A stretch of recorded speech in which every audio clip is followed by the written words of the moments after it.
So the question, how closely do the officers who currently serve under your command fit your definition of the ideal cop? What plans do you have to narrow any gap between the reality and your ideal? Thank you.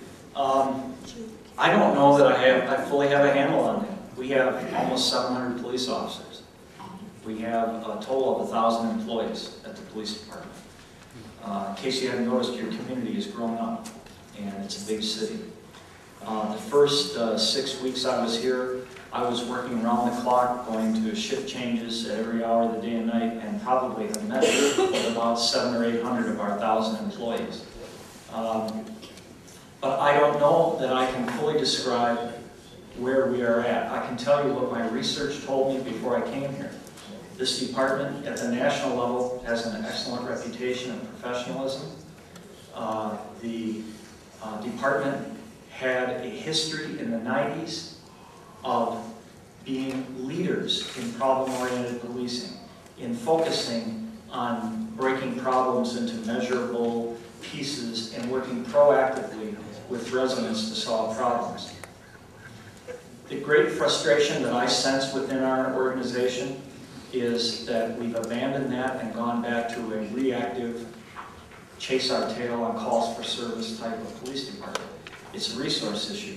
When you're at saturation 50% of the time, when you're a police officer who the minute you clear a call is being sent to 3 more calls that have been holding for 3 hours, you are frustrated when you know the right thing to do is to get out of that squad car, get to meet people in a neighborhood and talk to them about what their problems are and what you can do together to work with them.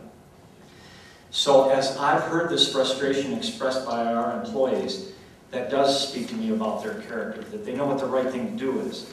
But I also sense a high level of tension and frustration on their inability to deliver on that promise.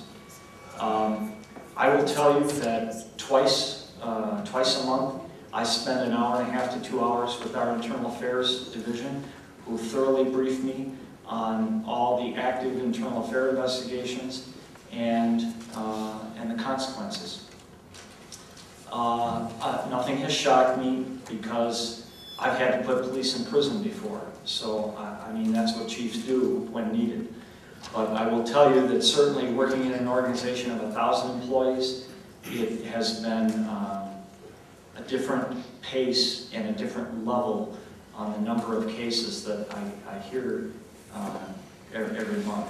Now, a lot of them fall into the category of minor misconduct that is handled appropriately by low-level discipline, reprimand, counseling, training, maybe short suspensions.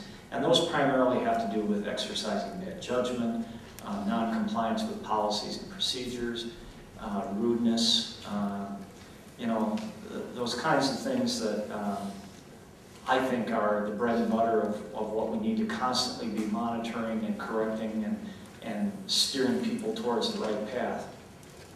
But on occasion, there are other situations where we've arrested an officer for drunk driving, or an officer is suspected that we have to do an investigation, perhaps on behavior that we're not sure if it's criminal or not.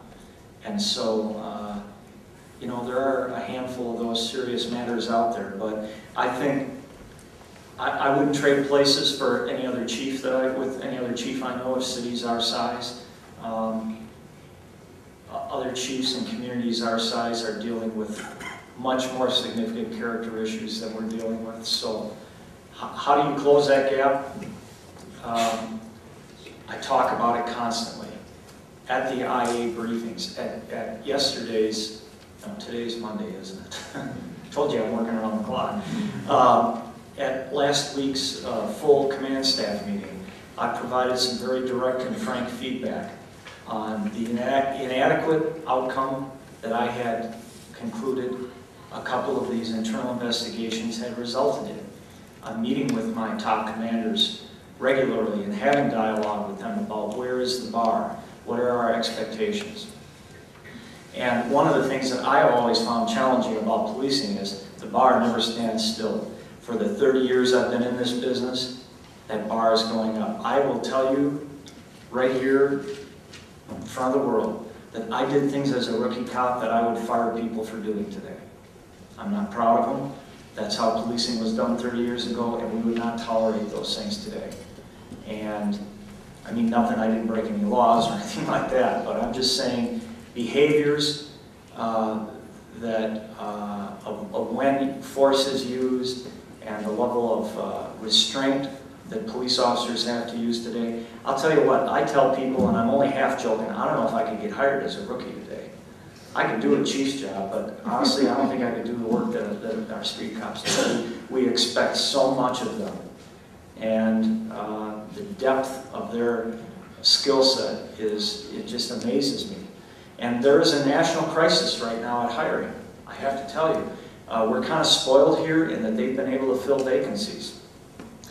But at the national level, finding qualified and competent and skilled police officers, the national level is at a crisis. And so I am reviewing our hiring processes now on what are those qualities and characters that we're hiring people for. I love the word of that, the use of that word character, because to me that far outweighs.